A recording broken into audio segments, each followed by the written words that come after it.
सगळ्याच गोष्टींचा त्रास आहे. इथे रोडचे कामं 3 वर्ष झालेत सतत या विभागामध्ये नुसते कामं सुरू आहेत. इथे गटर लाईनचे कामं व्यवस्थित झालेले नाही आहे. सर्व गोष्टी डबल डबल करणं चालू आहे. एकदा काम करतात, पुन्हा फोडतात, पुन्हा कामं करतात, तेच कामं चालू आहे. 3 वर्ष झालेत सतत. माझं इथे हॉटेल आहे, आमचं राहणं पण इथेच आहे.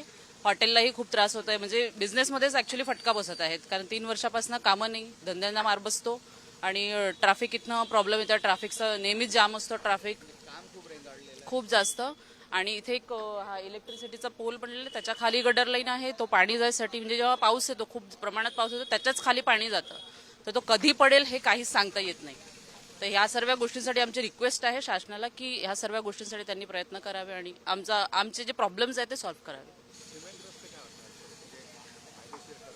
नाही, सिमेंट रस्त्यांमुळे उष्णता वाढते आमच्या भागात. म्हणजे अख्ख्या नागपुरात असा बऱ्याच वेळा पाऊस येतो आणि आमच्याच भागात पाऊस नाही असं वाटतं आम्हाला, की सगळीकडे म्हणजे पाण्याचा प्रॉब्लेम, इकडे पाणी निघून जात नाही, गटर लाईन्स चोक असतात, बरेच प्रॉब्लेम येतात त्याच्यामुळे. तर ते पाणी जमिनीत जिरत नाही. सगळ्यात महत्वाचं हे आहे की सिमेंट रोडमुळे पाणी जमिनीत जिरत नाही आहे आणि त्याच्यामुळे बाकी सगळेच प्रॉब्लेम सुरू होऊन राहिलेले आहेत.